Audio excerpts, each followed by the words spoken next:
Hi, it's Joe Mazumdar. I'm at the Metals Investor Forum, the virtual one in September, and we've got an interview here with an ASX listed company called GBM Resources. Now, GBM Resources, GBZ on the ASX has been around for a while, but my interest in it is mainly because of someone we know that we've been following previously in other companies and prospect generation and with big company exploration. Stephen Nano has joined the company, and but the CEO is Peter Rohner, metallurgist. So, Steve, Peter, welcome. Thanks very much, Thanks. Joe. Thanks, Joe.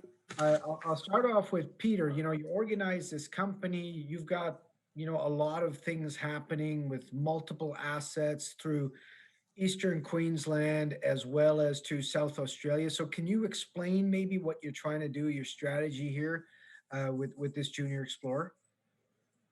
Yeah, look, thanks, Joe. Look, Peter Mullins and myself and Steve Nano sort of got involved in sort of refocusing GBM late last year. I knew the previous managing director and team, GBM really had run out of options in terms of funding what we think is actually a good portfolio of assets, and our task really late last year was getting the company back on an even keel, getting some funding in to make sensible decisions on the assets, the extensive portfolio we've got, but with a clear focus. Our interest and excitement was really the Drummond Basin, the Mount Coolum ground, and how we sort of focus on that and fund that, and then look at our other assets in gold and copper and the Victorian Malmesbury asset, which we can talk about later, and how we sort of fund those sort of separately with JV partners and take all the assets forward. And Stephen, you came in with the company, and was your what drove you to come into this company at that stage that you did? Look, I've known Peter Rohner and Peter Mullins for many years, and have worked with both of these guys previously and really respect them. So I could see a really strong team coming together, and that was a big part of it. But also, and a very key driver for me is the geology. Obviously, I could see a fantastic portfolio of projects in really premier metallogenic districts that just hadn't been able to be explored for lack of access to capital, and really see an opportunity to work with good people here and explore some fantastic projects, and bringing that together with a new strategy and a new flagship focus was a really fantastic opportunity. So I'm really happy to be part of this. For our listeners who might not know Australian geology very well, or the ASX, so you're in several belts that they should be familiar with, but maybe they're not so familiar with the Drummond Basin of Eastern Queensland, which has an asset on it that's been operating, since I think it was discovered before I got to Australia in '91, but it's a low sulfidation epithermal system that is still operating to this day at some level. Could you explain the Drummond Basin and the process? Right. Without over geologizing everyone, we're dealing with a back arc basin, and the predominant style of mineralization there, bonanza grade, low sulfidation epithermal gold silver systems. For people that know me in previous lives of companies, I know that it's a style of mineralization that I'm very familiar with. We've delivered discoveries into our investors before, and it's in fact where I broke my teeth as a junior geologist starting out in Australia with gold mineralization.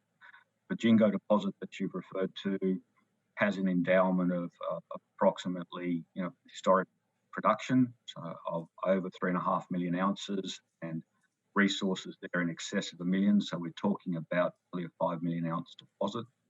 What we see then across the rest of the Drummond Basin, which is a very large geological province, is a number of historic producers. Most of them were producing in the 90s, produced in the order of hundreds of thousands of ounces.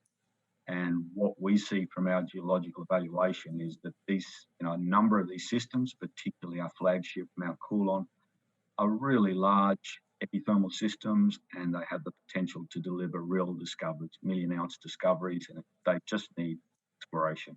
modern approaches and the right exploration cap. And there's a So lot of old mines there, right? many, Cluttered all yeah, over the place there, but smaller. there are. The Mount Coolon district, in fact, is one of the oldest and has produced about 250,000 ounces at close to half an ounce of gold from open pits and underground workings.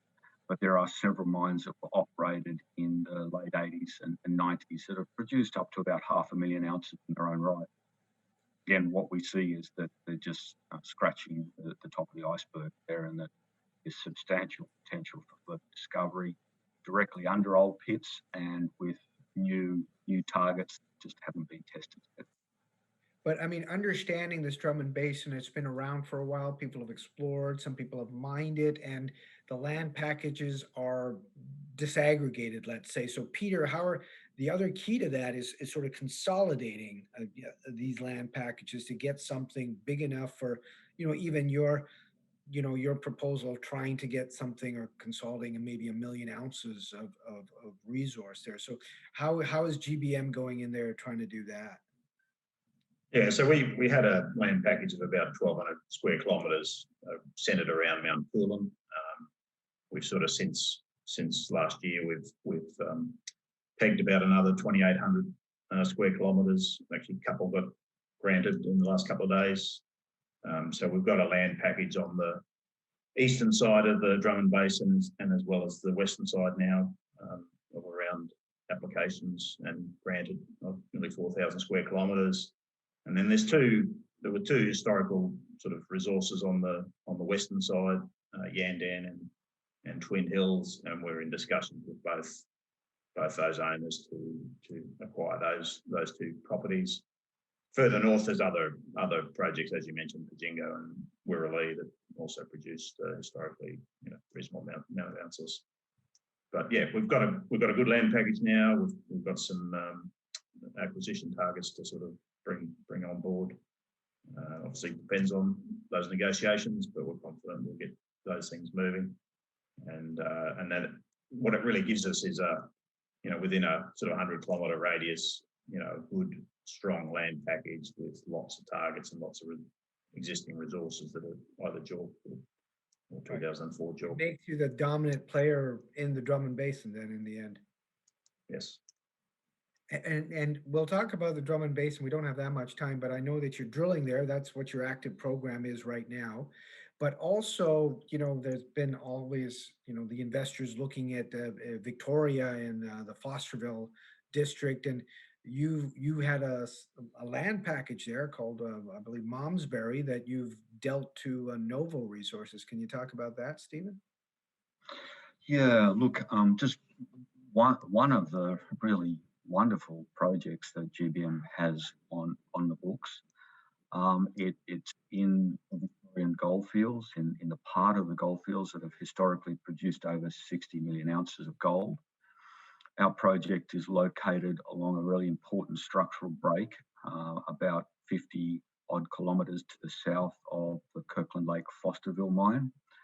And while everybody is sort of saying at the moment that they have a Fosterville-like target, Malmesbury actually is. It has all of the geological features that fit it to that very specific class of high-grade orogenic target. We've done a deal with Novo Resources. We're in the due diligence and option phase here, so Novo has until the end of September to exercise. Everything's progressing very positively there. Should Novo choose to exercise, they'll buy half of the project from us for $5 to $6 million worth of Novo stock. And then we have a staged earn-in agreement where Novo will fund all the way through to production if we choose. GBM has a choice to stay in and retain 40% of the project if we want to fund at that stage, or to be funded to production with 25% of the project. So for us, a really strong deal with a really good partner, and another exciting project. We're actually on the ground exploring there as we speak. As you've mentioned, already drilling in the Drummond Basin. I'm in fact on the way home, a week up there with Peter Mullins bedding in the drill program. So lots of active exploration in exciting places. So Novo, I mean, you'll get shares, and that's a potential source of cash later. Another source of cash is what Peter's also focused in on is White Dam, which is a heap leach project, but a heap leach project in the iron oxide copper gold belt of South Australia, where you've got obviously the large Olympic Dam. This is much smaller, but it's a heap leach project. And so, can you give us a little bit of background how you turned that one around, because it had a little bit too much copper in the solution? Yeah, thanks, Joe. Look, the project really it's mined about 7.5 million tonnes at just around a gram and produced nearly 180,000 ounces historically. It's in the later phases, in the last 2 years, they sort of hit some high cyanide soluble copper zones that started to impact gold recovery and cyanide consumption. As part of our sort of earn-in, we've built a small copper removal circuit, like a kidney that on the leach liquors to recover copper and regenerate cyanide. So it's called a SART plant, and basically our earning fee was that to design and build that plant and commission it. We now have a sort of 50% joint venture on that operation to share the cash flows from that operation for 12 months. So both the gold revenue and the copper revenue, which is ramping up now. And then we've got obviously an option to acquire the asset for about $500,000 cash plus pick up the environmental bond. It's a small project, but it gives GBM obviously access to cash flow in the short term. But then the bigger prize is looking at the sort of 100,000 ounce JORC resources that are still there, and how we can maybe extract some of those resources in further pit cutbacks next year if we elect to exercise our option. So, but beyond the three projects that we just talked about, there's also another project called Mount Morgan, which I think you believe that may be too big for you.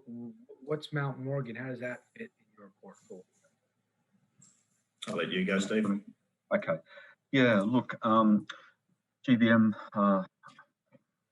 we'll probably talk about the Mount Isa copper, the Cloncurry copper joint venture as well in a moment, but Mount Morgan is also located in the state of Queensland. It's one of those truly world-class historic mines that is, a single blob of mineralisation that's historically produced very close to 8 million ounces of gold and about 350,000 tonnes of copper. GBM has 1,000 square kilometres surrounding that old mining lease, with quite a lot of exploration targets on it. It's obviously one of these districts that have had fragmented piecemeal exploration over the decades. You're around a world-class mine, but we're in the process now of consolidating and evaluating that. I've spent some time in the field there, and frankly, I'm very surprised by the lack of exploration and the lack of application of modern exploration thinking and exploration tools for that project. So, we're seeing some very encouraging signs from our initial work. Our objective there is to also find a joint venture partner for that project. It's a truly district scale opportunity. It's the kind of deal that I used to put together for my previous company, and we're looking for a significant joint venture partner to advance it. And as with Malmesbury, a truly phenomenal project for a junior company to have.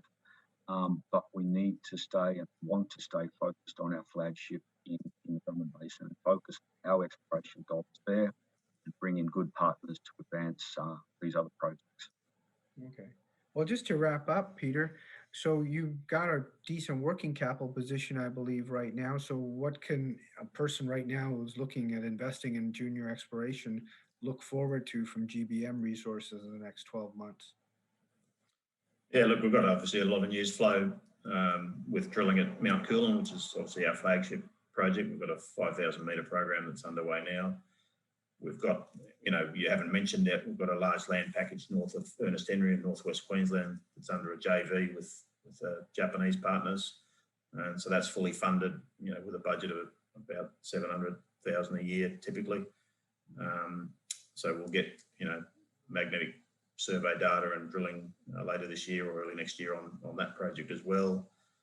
We've got Nova potentially exercising their option. We've started field work at Nova over the last couple of months. Got on the ground there to carry out activities. Even you know, with COVID in Victoria, we've got local people there that have allowed us to get on the ground and do soil sample and rock chip sampling.